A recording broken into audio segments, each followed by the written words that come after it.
Álvaro Catalán de Ocon, buenas noches. Buenas noches. Gracias por venir a Hora 25. Gracias por la invitación. Álvaro Catalán de Ocon es diseñador industrial de productos, acaba de ganar el Premio Nacional de Diseño en la modalidad de trayectoria de diseño. Y el fallo del jurado habla de que has conseguido, Álvaro, fuera del sistema industrial convencional, lanzar un potente mensaje al mundo del diseño y poner el acento en lo importante de la colaboración, la protección mutua, la sostenibilidad y el hermanamiento entre culturas. ¿Te reconoces? Bueno, son palabras muy grandes, ¿no? Sí, realmente uno va avanzando, va haciendo camino y no se da mucha cuenta de esa visión quizá más desde fuera, ¿no? Y más global de lo que es tu trabajo, pero sí que este premio es bonito, pues que reconozca ese proceso, ¿no? Que no ha sido fácil, desde luego. Yo soy madrileño, ¿no? De los de siempre, de los que nacen en Madrid pero que sus padres no lo son, ¿no?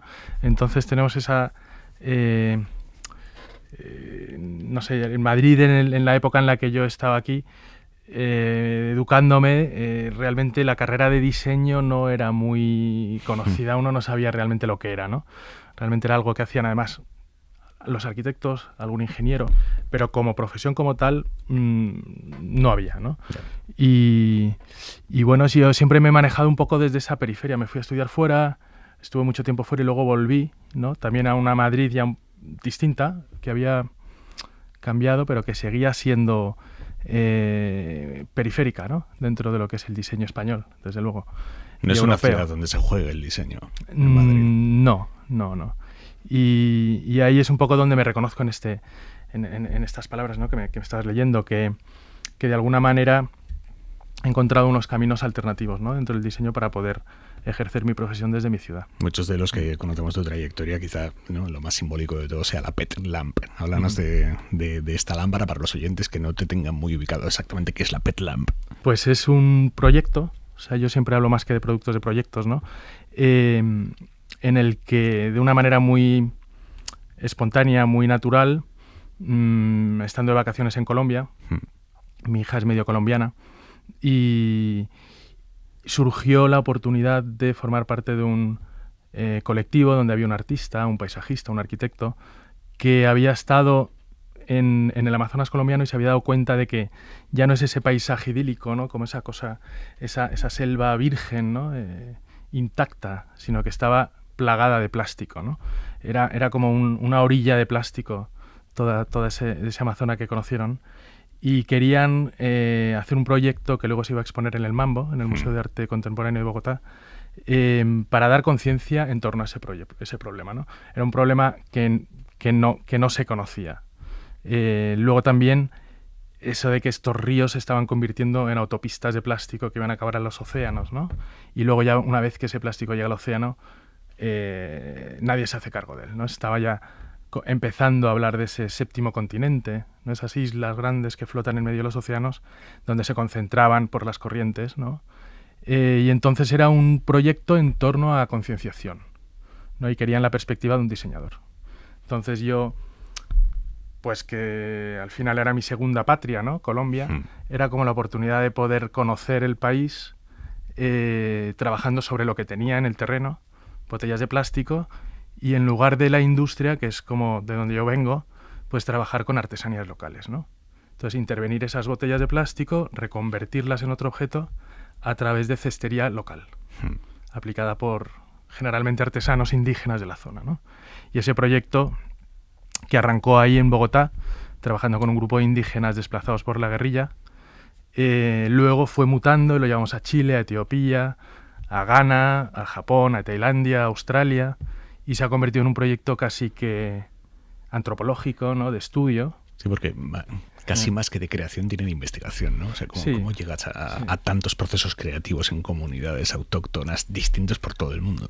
Y abarca muchos campos, ¿no? Es como parte de una cosa ecológica, de un problema ecológico, pero trabajamos con un grupo en peligro social, ¿no? De inadaptación social dentro de la ciudad en Bogotá, pero luego a la vez pues madres de gemelas en Etiopía o intentamos trabajar también con una cárcel en Chile, o sea que siempre tiene ese componente social, pero luego una metodología de diseño y un trabajo artesanal, ¿no? Habrá gente que esté flipando con madres de gemelas. Dicen, ¿por qué crean distinto? No, lo que pasa es que las madres de gemelas en Etiopía están muy estigmatizadas porque a los gemelos se les considera que es un fallo de Dios, ¿no? Justo, sí. Ya no ocurre, ya no es tan literal, ¿no? Antes mataban a uno de los hijos para poder criar al otro, pero aún hoy, pues bueno, aparte que siempre es una dificultad, más en África, criar a 2 niños de una vez, pero sobre todo también lo que siempre vemos en estos talleres es que se desarrolla generalmente por mujeres, ¿no? Y es una forma también la artesanía de generar una economía, una segunda economía familiar, ¿no?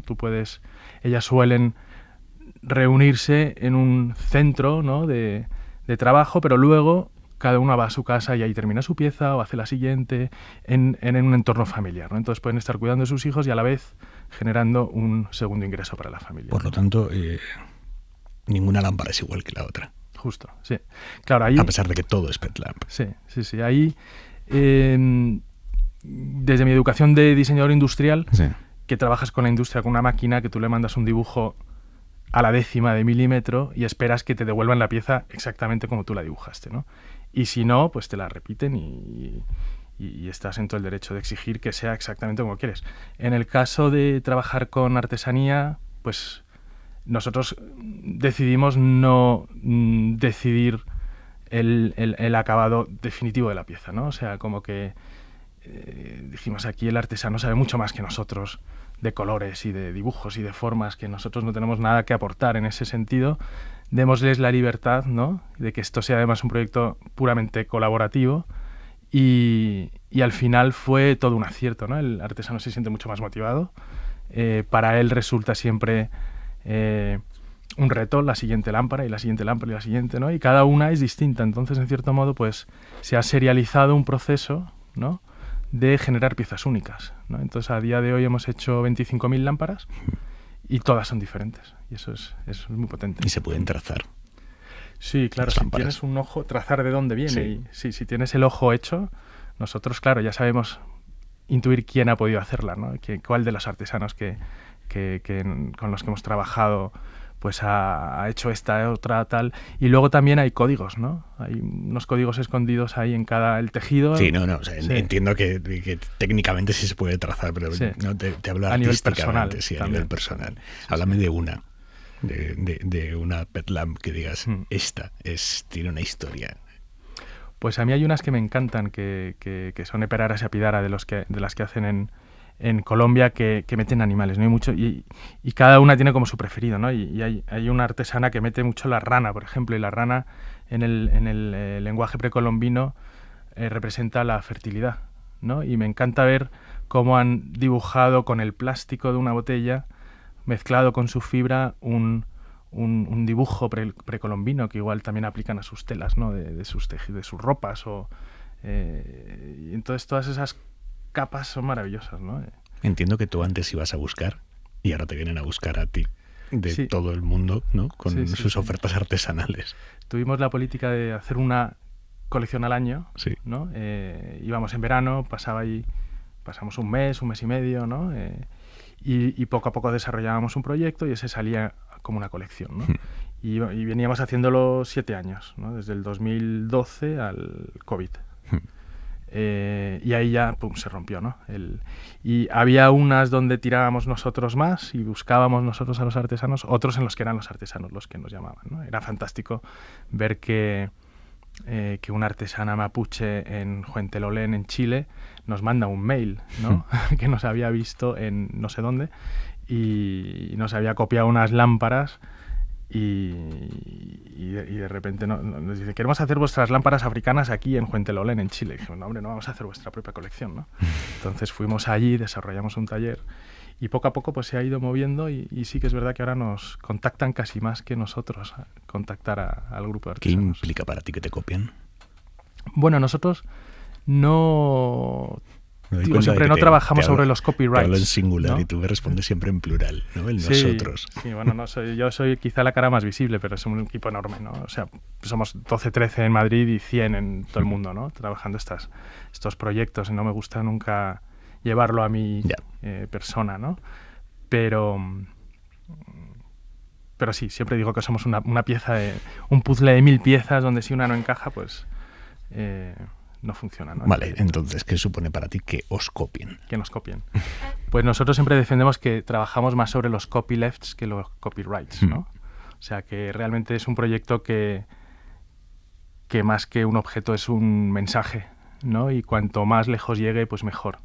Nuestro ideal siempre decimos que es llegar a un chiringuito en Santo Domingo y ver que el dueño del chiringuito ha cogido su botella de lo que sea y la ha cortado en tiras y ha tejido con él mismo una pet lamp que está colgada ahí, ¿no? ¿Te ha sucedido algo parecido? Bueno, creo que Pet Lamp se ha convertido en un icono en sí, ¿no? O sea, ya es como cuando hablas de un Kleenex o Tipex, ya como que una marca pasa a ser un producto, ¿no? Sí.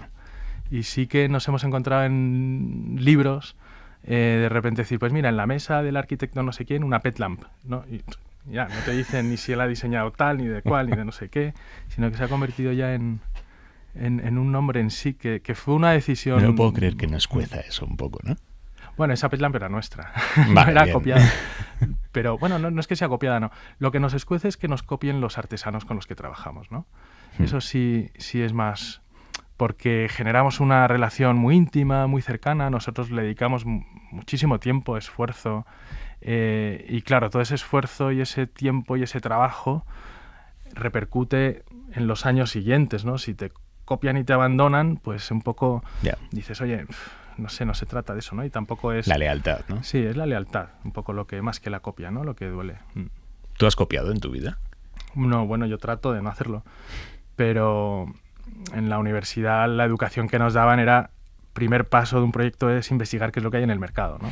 Para no hacer lo mismo, ¿no? O para hacerlo mejor. O para hacerlo mejor. Bueno, el diseño tiene mucho de mejora, ¿no? Eso lo decía siempre Steve Jobs. Si tú ves los productos de Apple, desde el principio es lo mismo, ¿no?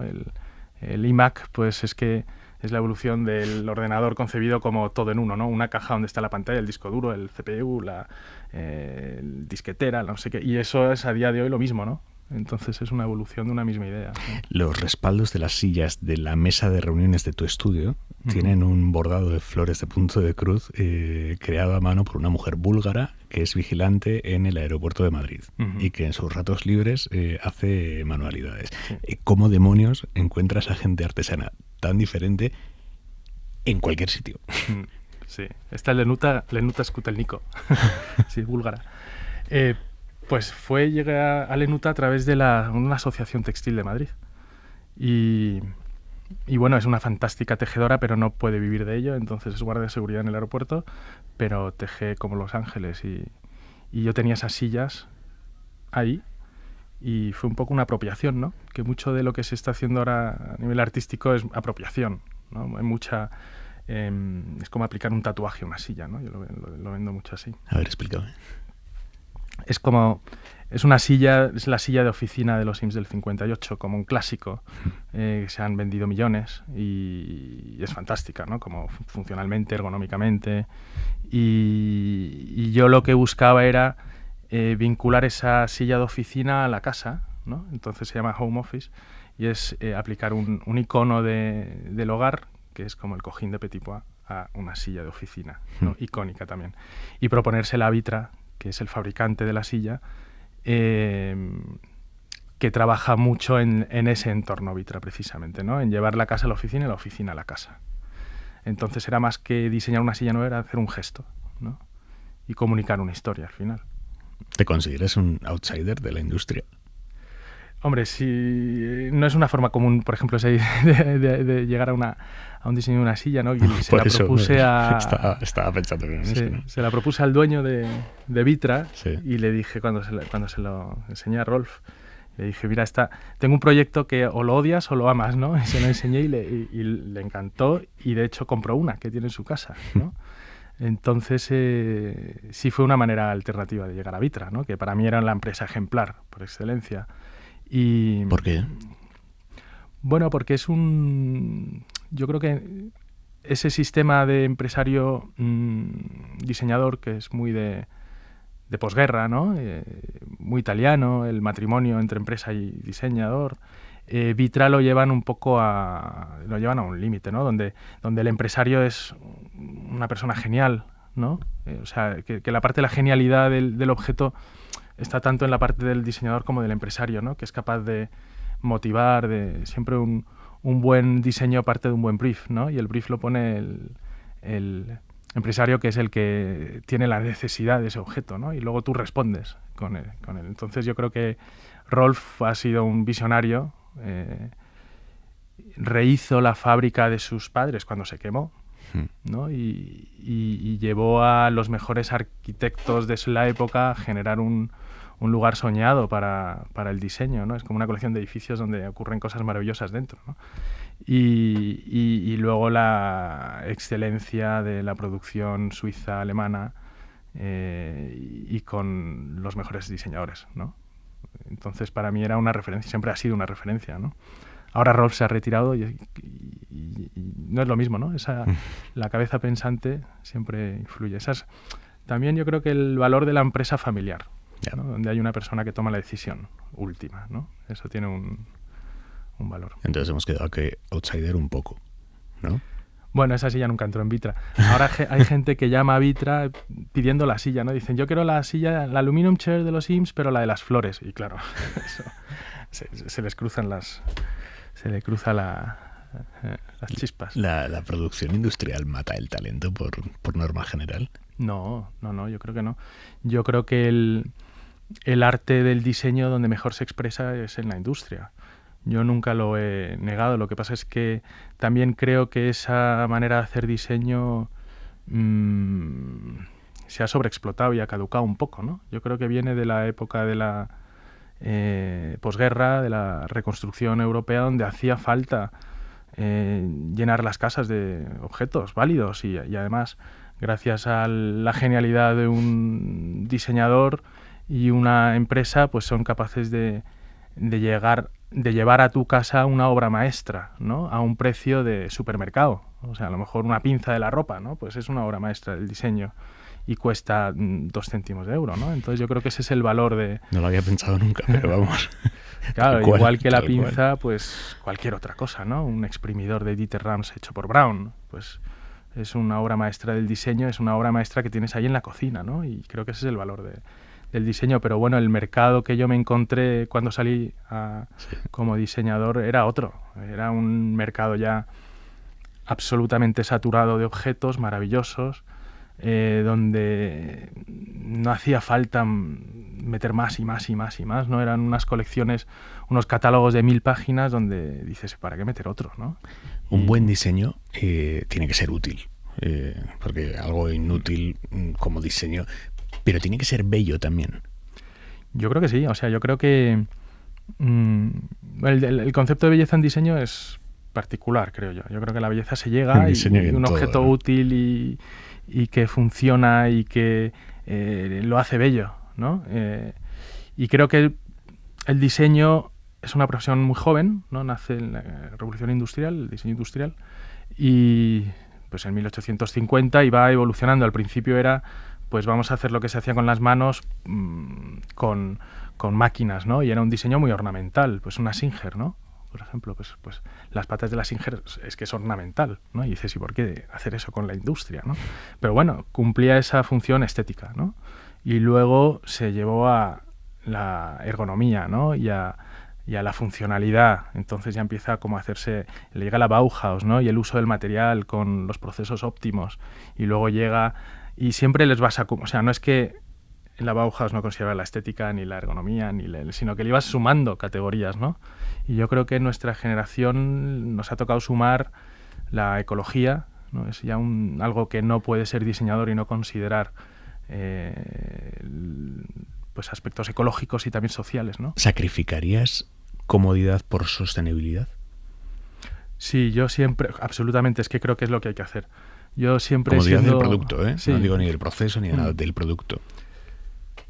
Sí, porque yo creo que no lo es. O sea, yo creo que el gran problema del confort hoy en día es que pensamos a corto plazo, pero el confort también es que un producto sea biodegradable, ¿no? O sea, es muy poco confortable tener que estar con una botella de plástico 300 años flotando en el mar, aunque haya sido muy cómodo para beber durante 10 segundos, ¿no?